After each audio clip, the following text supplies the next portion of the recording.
Okay, so I'm really just going to be fast and dirty here, and the question that I'm answering is, what is the concept, or how is our My Fair Lady different from every other My Fair Lady and the movie? And I have just some general thoughts I'm going to throw out there. So the first sort of clue as to how we're doing this show is that you can look at our script, and we have whited out all of the stage directions.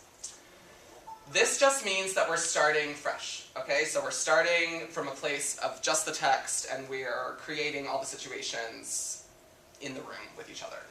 I like to think of this as kind of a way of making space for ourselves in the production, making space for ourselves in My Fair Lady, because, you know, you can go into it thinking that we're doing My Fair Lady, and so we're just going to recreate the movie or the original stage production, but this is our show, and it's our version, and we're 21 and under, 22 and under, so it should be exciting and fun and fresh and like relevant for now.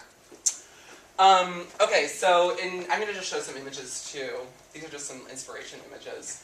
This is from a theater director named Robert Wilson, who has changed my life. If you want to look him up, you can. He's absolutely stunning. He does a lot of opera, but his sets are always just incredible.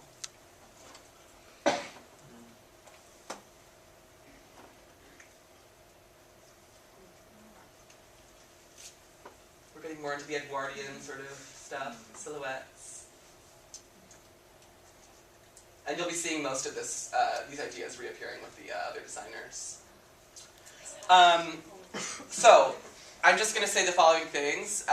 These are all sort of sources of inspiration for me and, to a certain extent, the designers. And they can all be included in all of our work. American vaudeville, Golden Age movie musicals, a Shakespearean acting style, silhouette portraits, which are kind of these here, silhouette portraits. We're using a lot of silhouettes. Japanese theater, Japanese style, a Japanese way of doing things. Alexander McQueen's fashion shows. And I would also say MTV. Is that all of mine? Yeah. So then, one more thing I just wanted to throw in there, and we can talk about individually or in small groups, like any of the things I just said at a later time. But I just wanted to throw in there that something we've been talking about in the room. When the people who were designing and creating the TV show Miami Vice were working in the 80s, as a way of getting past language as a limiting thing, they would talk about things being Vice. They would say, that's Vice, if they thought that it belonged in their show, in their television show.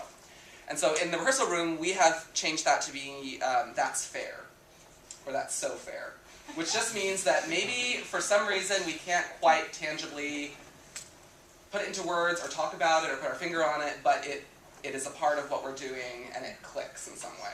So I encourage everyone, designers, assistants, actors, etc., throughout the whole process. If you ever can't communicate with someone else, or if you're having trouble with an idea, go back to that idea. Is it fair? Because we are building a very, very specific and broad, still, including a lot, but still very specific set of details and designs and flourishes. Okay? Are there literally any questions?